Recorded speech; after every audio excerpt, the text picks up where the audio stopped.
마태복음 5장 13절로 16절 이제 봉독하겠습니다.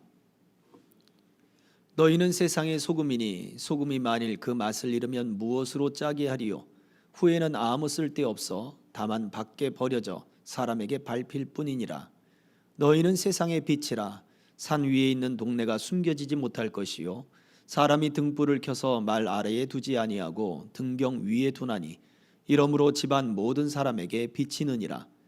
이같이 너희 빛이 사람 앞에 비치게 하여 그들로 너희 착한 행실을 보고 하늘에 계신 너희 아버지께 영광을 돌리게 하라. 아멘. 제자의 직분, 세상의 소금이라고 하는 말씀의 제목으로 같이 함께 은혜를 나누기를 소망합니다. 직분이라고 하는 뜻은 직무상의 본분, 마땅히 해야 될 그러한 기본적인 그러한 일들을 이야기하죠. 마땅히 해야 할 본분이다. 제자가 마땅히 해야 될 게 무엇일까? 우리 그 말씀을 생각해 볼 때 오늘 본문과 연결시켜 한번 생각을 해봐야죠. 우리 마태복음 5장 13절로 16절 말씀, 세상의 소금이 되고 세상의 빛이 되고 하는 이 말씀은 어디에서 바로 이어지는 것이냐? 바로 우리가 지금까지 살펴봤던 팔복의 말씀과 이어지는 거죠. 그래서 팔복하니까 복이 있나니 거기에 초점이 있는 것 같지만 사실은 그들에게 복이 있는 이유는 그 심령이 가난했기 때문이고, 심령이 가난함으로 말미암아 의에 줄이고 또 목마르고 하는 그러한 모든 일들을 주를 위하여 견뎠다는 이야기죠. 왜 그 심령이 가난하느냐? 하나님밖에 도울 존재가 없기 때문에 그래요. 의지할 사람도 없고 의지할 시스템도 없고 의지할 환경도 되지 않는 거예요. 오직 하나님만 바라볼 수밖에 없는 그 삶의 모습이 바로 주를 위하여 살아갈 때 하나님이 그들에게 복이 되어 주신다. 무엇을 주셔서가 아니라 하나님이 그들에게 복 자체가 되시는 거예요. 내가 너의 편이 되어 줄게. 내가 너의 전부가 되어 줄게. 내가 너와 함께 할게. 내가 너를 위로해 줄게. 내가 너와 소망이 되어 줄게. 내가 너의 길이 되어 주고 빛이 되어 줄게. 하나님이 그렇게 말씀을 하시니 하나님이 함께 하시는 것이 복된 삶이 되는 것입니다. 결국 무엇을 통해서 이어집니까? 주를 위하여 이 땅에서 살아갈 때 하나님밖에 도울 사람이 없는 그러한 고난 가운데 있는 사람, 또는 그렇게 의를 위하여 핍박을 견디는 사람, 또 그의 삶이 실제적으로 가난하고 또 궁핍하고 사람들 앞에 보잘것없는 바로 그러한 사람들, 그러한 사람들에게 이어지는 말씀이 너희는 세상의 소금이고 너희는 세상의 빛이다 라고 말씀을 하고 있는 거예요. 그러니 생각해 보세요. 이게 얼마나 말이 안 되는 이야기입니까? 아니, 보잘것없고 그렇게 사람들로부터 좀 멸시를 받는 그런 위치에 있는 사람이 아니 어떻게 세상의 빛과 같고 소금과 같을 수 있을까? 무언가 있어야 되고 무언가 실력도 있어야 되고 어떻게 좀 물질도 있어야 되고 명예도 있어야 되고, 그러면 얼마나 더 영광스럽고 얼마나 더 우리가 어떻게 힘있게 하나님의 이름을 나타낼 수 있지 않을까? 우리는 그렇게 생각을 하지요. 항상 그래서 가진 것과 그리고 없는 것에 대한 그 비교를 끊임없이 우리는 하게 됩니다. 그런데 예수님은 말씀하고 있는 거예요. 아니야. 참 제자란 그냥 세상의 소금이야. 너희가 보잘것없어 보이지만 너희는 세상의 소금이고, 하찮게 보이지만 너희는 세상의 빛이야 라고 말씀을 하고 있는 거예요. 왜 그럴까요? 마태복음 4장 18절과 19절에는 이렇게 말씀을 하고 있습니다. 같이 읽어볼까요? 마태복음 4장 18절 19절 시작. 갈릴리 해변에 다니시다가 두 형제 곧 베드로라 하는 시몬과 그의 형제 안드레가 바다에 금을 던지는 것을 보시니 그들은 어부라. 말씀하시되 나를 따라오라. 내가 너희를 사람을 낚는 어부가 되게 하리라 하시니, 이 말씀 이후에 마태복음에서는 5장으로 넘어가며 팔복의 이야기가 시작되는 거예요. 그러면 뒤집어 보면 산상수훈 그 팔복의 말씀을 제자들을 불러서 말씀하시기 바로 전에 어떤 일이 있었습니까? 제자들이 그물을 치는 바로 그 갈릴리 해변에서 제자들을 부르셨다는 이야기예요. 여기에서 우리가 생각해 볼 것이 있어요. 예수님은 제자가 아닌 사람들을 제자로 부르면서 뭐라고 말씀하셨냐면, 너희가 이제는 사람을 낚는 어부가 되게 할 것이다 라고 말씀하셨어요. 그들은 물고기를 낚을 때 그들이 사용하던 그물을 가지고 물고기를 낚았죠. 우리가 생각하듯 배를 타고 투망지를 탁 해가지고 그물을 쫙 원으로 펼쳐가지고 바다에 빠뜨려서 그렇게 그물을 끌어올려서 물고기를 잡는 방식이 아닙니다. 배 두 개가 그물을 가지고 서로 쫙 퍼져요. 쫙 퍼진 다음에 그물을 넓게 피죠. 그리고는 배 두 개가 이제 그 육지에 탁 배를 댑니다. 그리고 사람들이 내려서 그물을 끌어당기는 거죠. 육지로 끌어당기는 거예요, 그물을. 그러면 저 멀리서부터 그물을 쳤으니까 물고기들은 모르죠. 내 뒤에 그물이 있는지 모르는 거예요. 그랬다가 그물을 끌어당기기 시작하니까 그물에 쫓겨서 점점 무트로 나오기 시작하는 것입니다. 그리고는 그물을 양쪽에서 사람들이 끌어당겨서 결국 그 물고기들을 잡게 되어 있지요. 제자들이 예수님의 부름을 받아서 너희가 이제는 사람을 낚는 어부가 될 것이다 할 때 그들은 배와 그물을 버려두고 예수님을 쫓아갔습니다. 그리고는 예수님이 새롭게 사람을 낚는 그물을 주시는 것과 같은 거예요. 사람을 낚는 배를 주시는 것과 같은 거예요.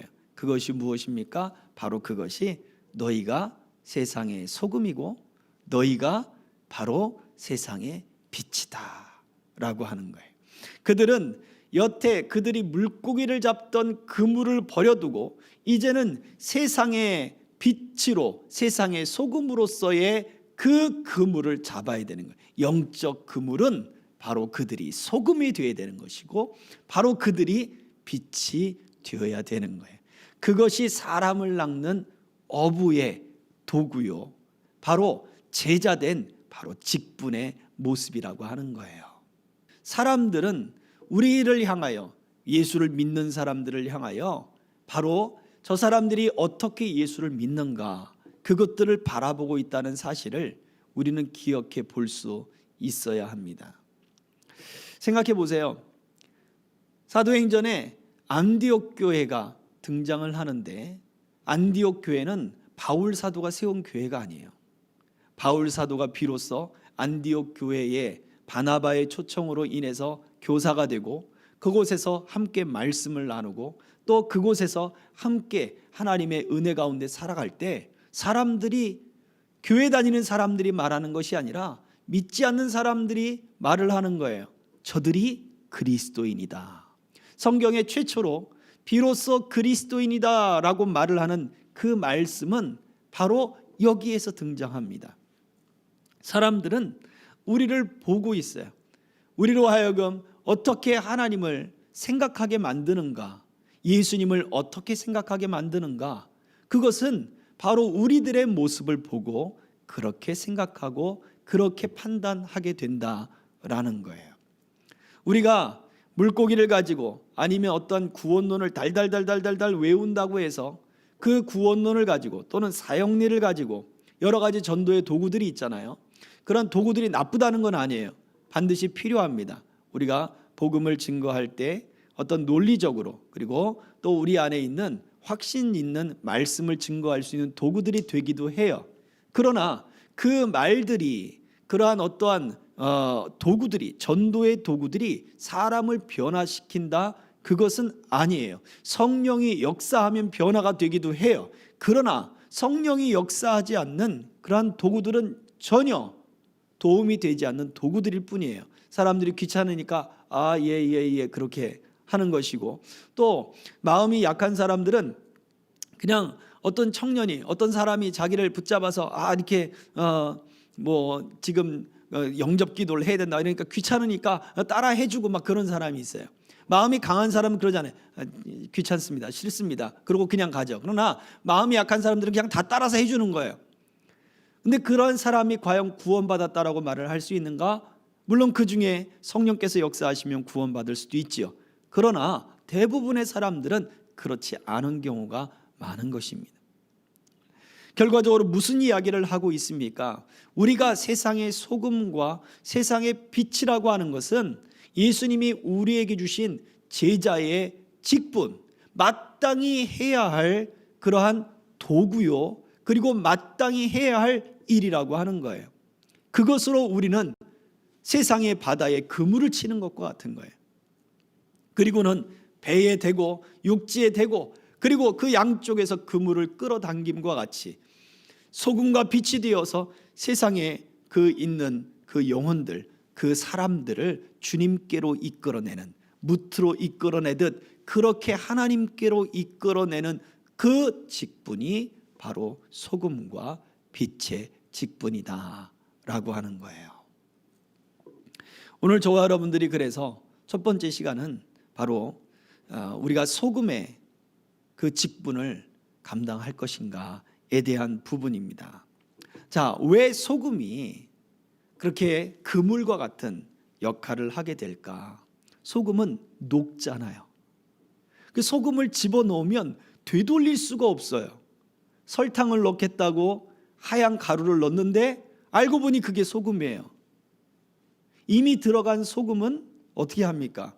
설탕을 더 들이분다고 해서 짠맛이 사라지질 않아요. 물을 더 많이 붓고 그 국을 더 용량을 넓혀 끓이지 않는 이상은 짠맛을 되돌릴 수가 없어요. 왜? 이유가 뭐예요? 골라낼 수 없거든요. 이미 싹 녹아버렸어요. 마치 누룩도, 성경에 등장하는 그 누룩도 가루 서말 속에 넣어버린 그런 천국의 비유도 있지요. 누룩을 집어넣으니 그것이 그 들어가 있는 밀가루를 그냥 다 부풀게 만들어버리는 거예요. 소리 소문 없이, 그냥 아무런 소문 없이, 아무런 그 어떤 작용 없이 그냥 그 안에서 변화가 일어나는 거예요. 소금도 마찬가지죠.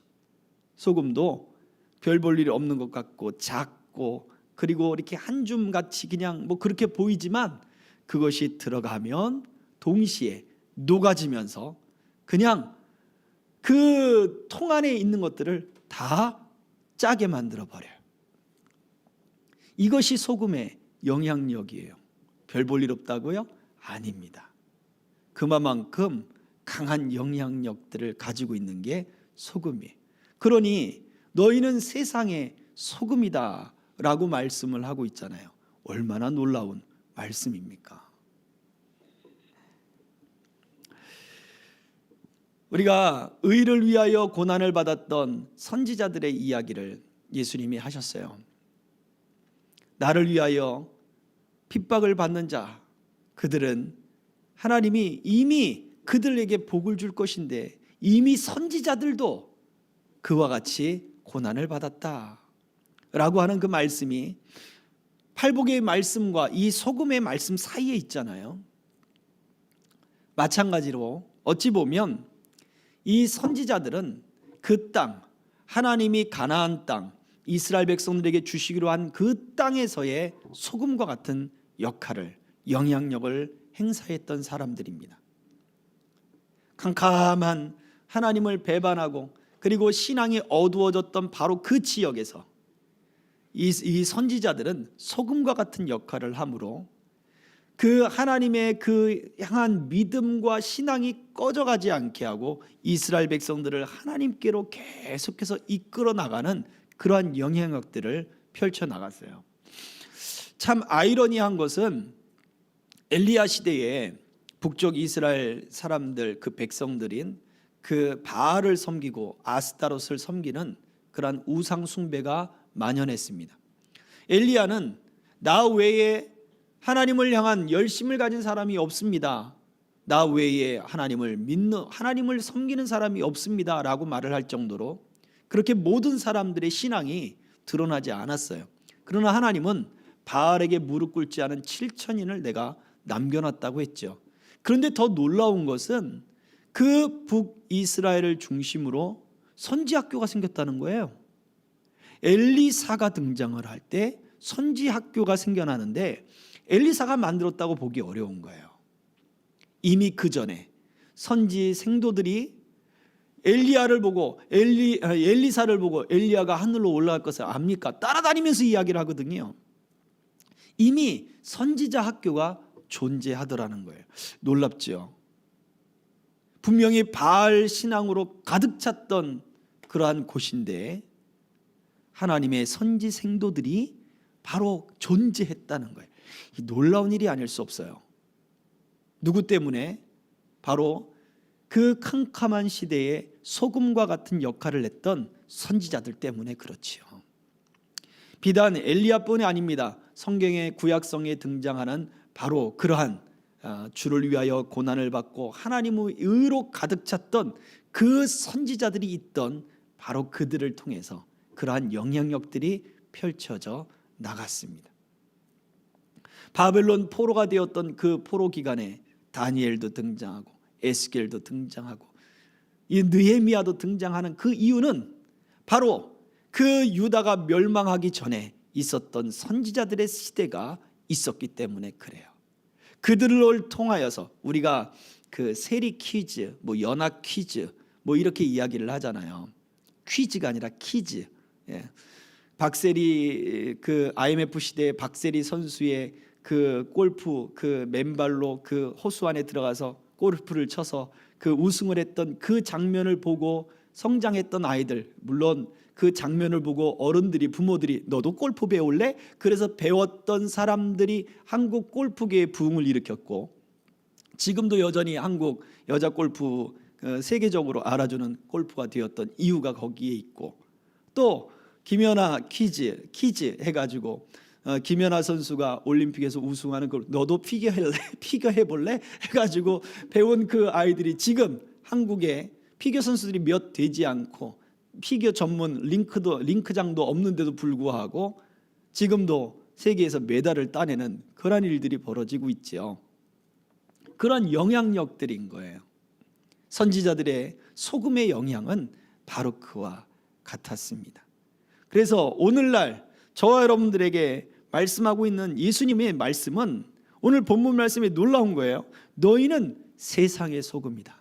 선지자들은 가나안 땅의 소금이 되었지만 이 복음 시대에 와서 예수님은 말씀해요. 너희는 세상의 소금이다. 온 세상의 소금이다 라고 말씀을 하고 있는 거예요. 너희는 가나안 땅의 소금이다 라고 말을 하지 않아요. 너희는 너 스스로를 지탱하는 너 스스로 혼자만의 소금이다 라고 말을 하지 않아요. 너희는 세상의 소금이다 라고 말씀을 하고 있다는 거예요. 이게 놀라운 복의 말씀이에요. 그래서 오늘 이 자리에 앉아있는 우리 여러분들이 세상을 향하여 더 넓게 많이 인생을 펼쳐나갈 수 있기를 주의 이름으로 축복합니다. 보다 젊을 때 영어들 하시고 세계어, 심지어 북한 사람들도 영어를 배워요. 미국을 그 미제 승냥이라고 이야기하는 그들도 영어를 배웁니다. 왜 영어? 그 미국말 아닙니까? 라고 이야기를 질문을 했어요. 그랬더니 한 기자가 질문을 하니까 북한에 있는 사람이 뭐라 그러냐면 이게 어찌 미제 말입니까? 세계 말이지. 이렇게 대답을 하더라고요. 그 말이 정답입니다. 세계 언어입니다. 여러분들이 그런 세계 언어를 보다 젊을 때 배워서 더 세계로 나아가십시오.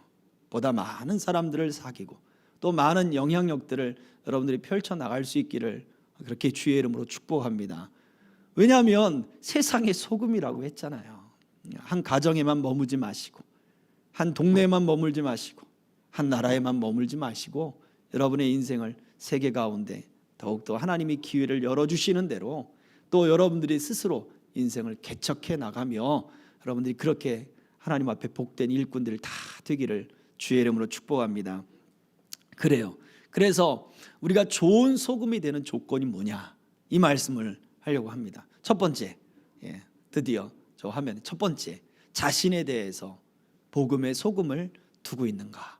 좋은 소금의 조건은 무엇보다 자기 자신에 대한 내용이겠죠. 히브리서 4장 12절 말씀을 같이 읽습니다. 시작.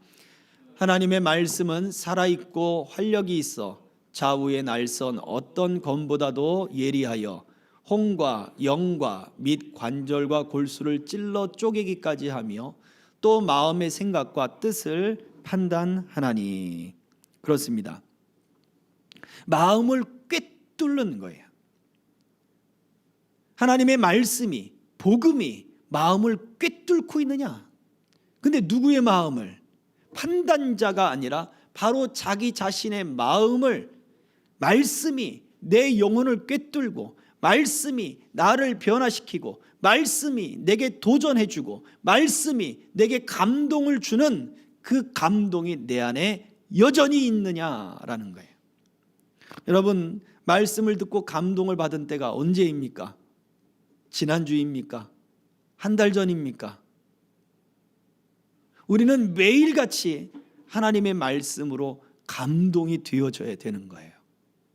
그 말씀이 오늘 우리들에게 생명의 양식이 되듯 매 시간이면 더 좋죠. 매 순간이면 더 좋아요. 날마다 또 매 시간, 매 순간마다 하나님의 말씀이 내 안에 감동이 되고 내 행동을 이끄는 원동력이 되고 나를 삶을 변화시키는 그러한 도구가 되는 그러한 능력이 되고, 그 말씀이 나를 꿰뚫어서 내 모습을 바라보고, 아, 그렇구나, 내가 죄인이구나, 이런 것들을 깨달으며 하나님 앞에 내 자신을 내어놓는 것, 그것이 바로 좋은 그러한 소금이 복음으로서 내 안에 있는 모습이에요. 과연 우리들에게는 이러한 감동이 있습니까? 두 번째 좋은 소금의 조건은, 이제 내 자신을 돌아봤으면 이제 타인을 돌아볼 수 있어야 되겠죠. 두 번째요. 자, 골로새서 4장 6절의 말씀입니다. 다 같이. 너희 말을 항상 은혜 가운데서 소금으로 맛을 램과 같이 하라. 그리하면 각 사람에게 마땅히 대답할 것을 알리라. 은혜 가운데서 소금으로 맛을 램과 같이 하라 라고 하는 이야기는 무엇입니까? 그 소금은 양념으로 탁 쳐질 때 음식을 맛있게 하잖아요.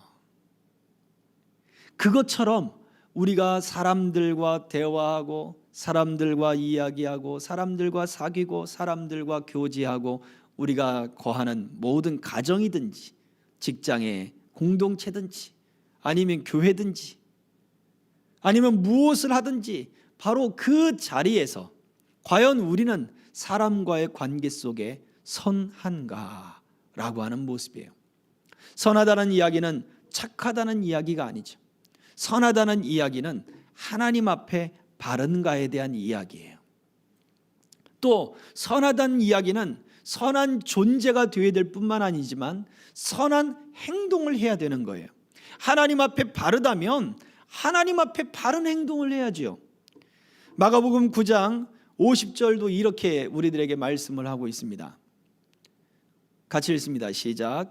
소금은 좋은 것이로되 만일 소금이 그 맛을 잃으면 무엇으로 이를 짜게 하리요? 너희 속에 소금을 두고 서로 화목하라 하시니라. 선한 존재가 되었다면 서로 화목해라. 화목하는 행동을 해라. 선한 행동을 해라. 윤리적이거나 도덕적인 기준을 이야기하는 것은 결코 아닙니다. 그러나 세상 가운데 더 윤리적이고 도덕적인 모습이 우리 가운데 나타나야 된다는 것을 말해주고 있는 거예요. 탈북자들이 이런 이야기를 하더라고요. 북한 출신자들이죠. 이제는 탈북자라고 이야기하는 것이 어찌 보면 맞지 않아요. 북한 출신 사람들로 우리가 그렇게 생각해야 될 거예요. 우리 인천에 있을 때 그 개성에서 내려온 분들이, 그 황해도죠, 거기서 내려온 분들이 그 인천 지역에 많이 살았어요.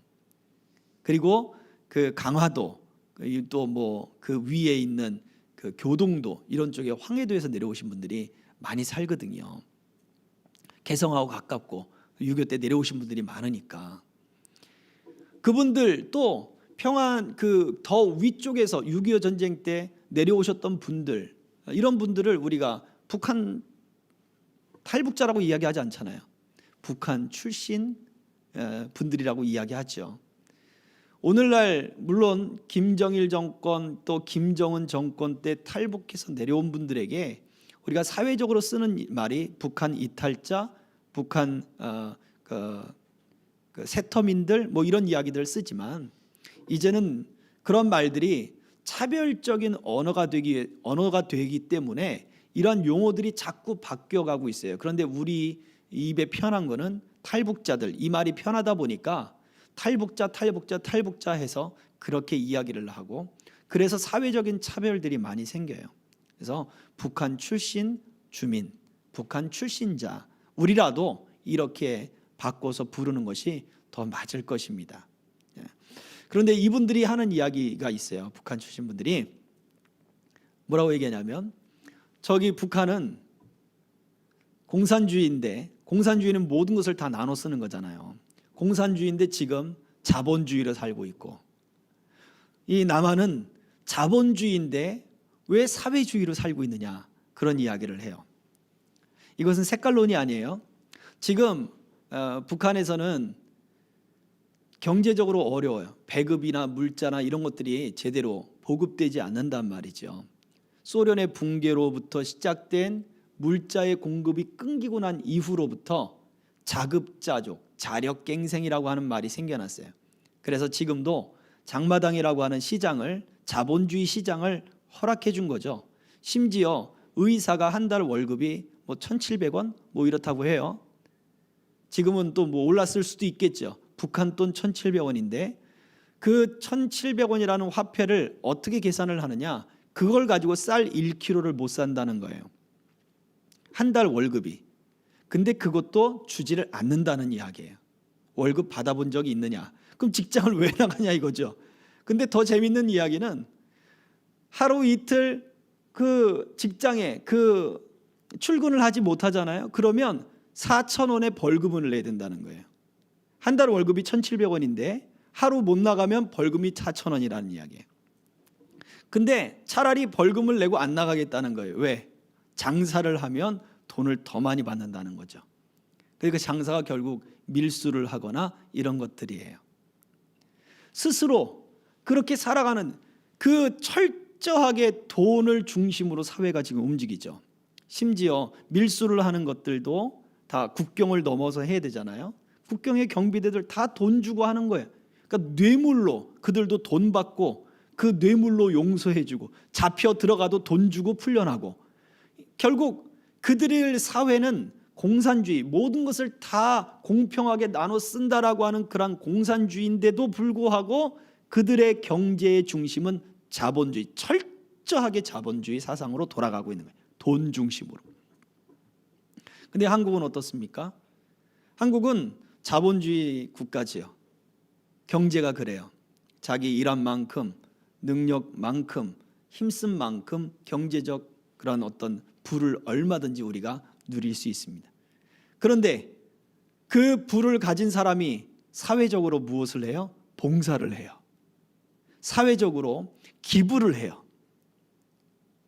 이 김장철에는 김장 봉사를 하죠. 북한에서는 김장 전투를 해요. 한국에서는 김장 봉사를 해요. 나가서 김장을 해서 나눠주고, 또 우리가 그것뿐만이 아니죠. 서로 김장을 담그면, 우리 김장 담그는데 한 통 드셔보시겠습니까? 서로 나눠주고 뭐 그래요. 또 사회적으로 여러 복지 제도가 잘 되어 있습니다.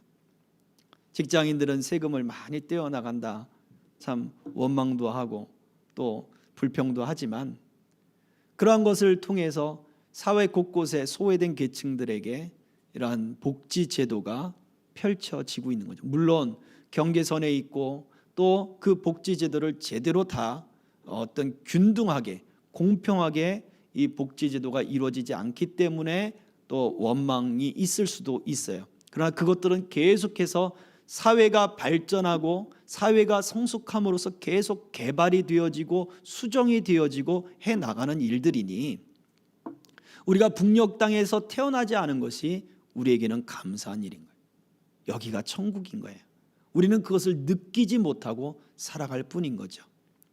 이것은 더욱더 인격이 성숙해 나가고 그리고 사람이 성장해 나가고 사회 의식이 바뀌어져 나감으로써 더 많이 가진 자가 더 상대적으로 없는 이들에 소외된 이들에게 더 많은 것을 사회적으로 환원시키는 노블리스 오블리제라고 하는 그러한 어떤 인격적인 그러한 모습들이 세상 가운데 나타나게 된다는 거예요.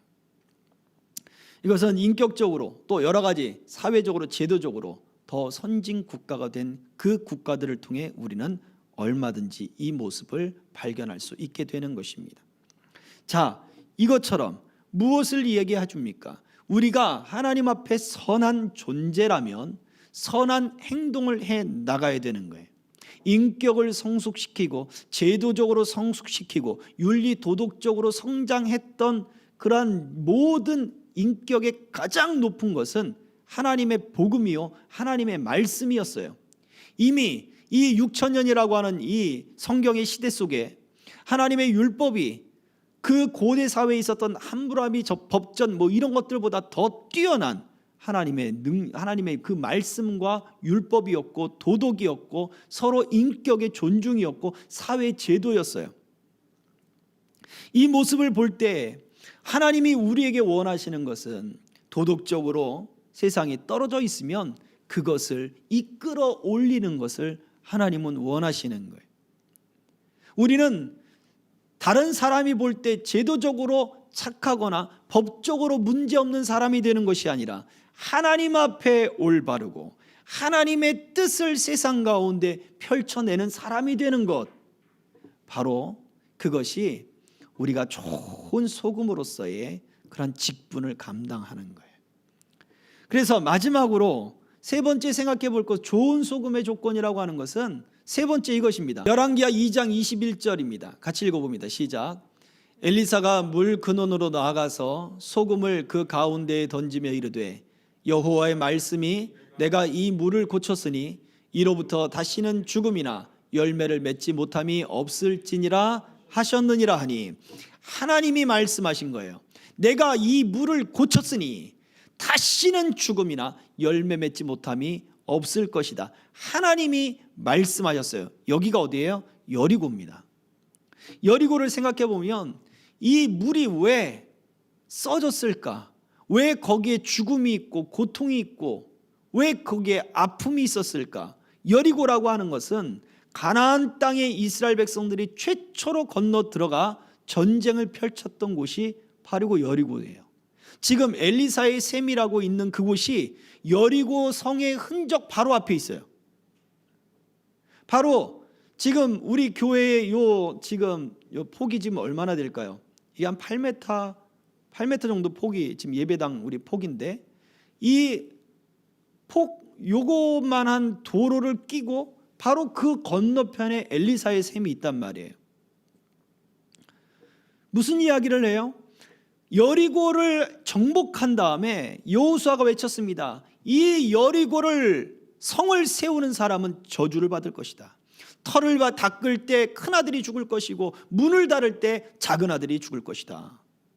실제로 그런 일이 벌어졌죠. 그런데 단순히 그 터를 닦은 사람, 문을 세운 사람, 바로 그 사람만 저주를 받은 것이 아니라 이 여리고 성에 대한 저주가 하나님이 그 여호수아의 말을 통하여 그 땅에 저주가 임하지 않았겠는가 생각해 볼 수 있는 거예요. 그런데 하나님이 언제 이것 땅을 회복시키십니까? 바로 엘리사를 통해 그 땅을 회복시키신 거예요. 다시는 여기에 죽음이 있지 않을 것이다. 다시는 열매 맺지 못함이 없을 것이다. 무엇을 통해서? 하나님이 소금 언약을 통해서 근원을 바꿔놓으신 거예요.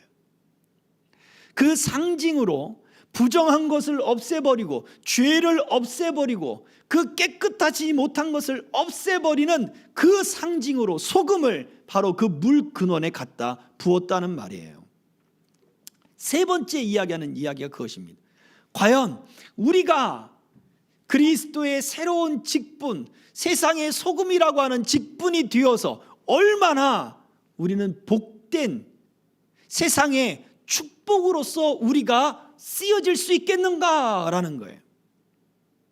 누가 세상을 지탱하고 누가 가정을 지탱하고 누가 우리의 이웃을 지탱하는가라고 할 때 바로 그 축복이 된 복의 근원이 되는 저와 여러분들의 모습이라는 거예요. 왜 사람들을 하나님께로 이끌어야 되고 왜 그들을 교회로 이끌어야 됩니까? 교회의 숫자를 채우기 위해서요? 아니에요. 세상이 어두워졌기 때문에 교회들의 숫자가 많아진 것이지, 하나님의 그리스도의 복음을 구석구석 증거하기 위해서, 놓치는 사람 없게 하기 위해서 바로 그들을 하나님이 부르시는 부름의 도구로 교회들을 사용하시듯 바로 저와 여러분들을 세상을 향하여 복의 근원이 되고 세상을 지탱하게 하고 가정을 지탱하게 하고 여러분의 공동체를 지탱하기 위해서 하나님이 저와 여러분들을 세상에 보내셨다는 거예요. 이것을 우리는 기억해야 합니다. 교회가 지탱이 되는 것은 바로 교역자가 하나님 앞에 바로 설 때예요.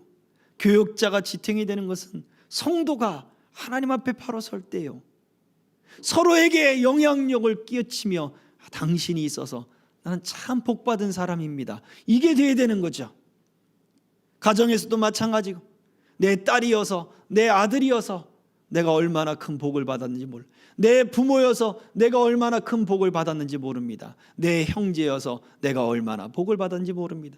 우리 교회에 우리 성도라서 내가 얼마나 복을 받았는지 모릅니다. 우리 교회 목회자라서 내가 얼마나 복을 받았는지 모릅니다 라고 하는 그러한 복의 근원이 되어지는 것, 나는 과연 세상을 향하여 복의 근원인가? 이 모습을 우리가 생각해 봐야 한다는 거예요.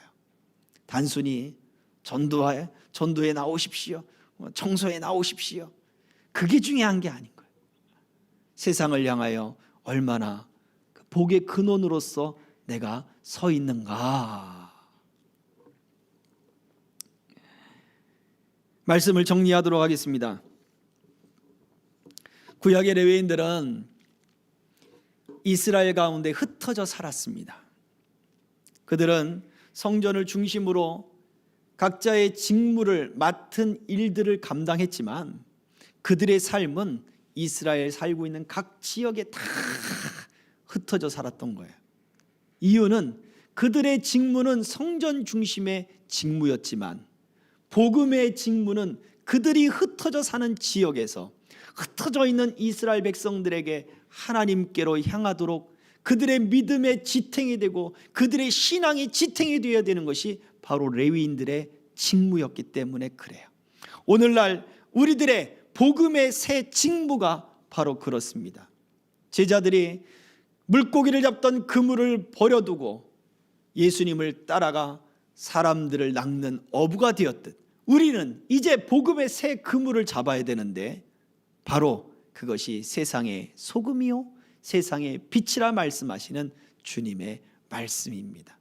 우리가 세상의 소금으로서의 이 직무를 잘 감당하려면 우리는 좋은 소금이 되어야 되는데, 맛이 있는, 맛을 유지하는 좋은 소금이란 하나님의 말씀이 바로 내 안에 살아서 내 영혼을 꿰뚫고 내 생각을 꿰뚫고 내게 감동을 주고 나를 변화시키는 그러한 은혜들이 있어야 될 것이며, 또한 타인을 향하여 하나님 앞에 선한 존재가 되고 선한 행동을 하는 바로 그러한 사람이 되어야 될 것이며, 세상을 향하여 내가 하나님 앞에 그들을 지탱하는 복의 근원이 되는, 축복의 근원이 되는, 축복이란 말이 복을 빌어주는 거잖아요.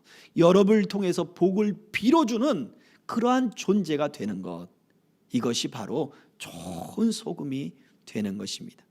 여러분이 속한 가정에, 교회에, 또 이 나라 이 민족의 세계에 하나님의 축복이 되기를 주의 이름으로 축복합니다.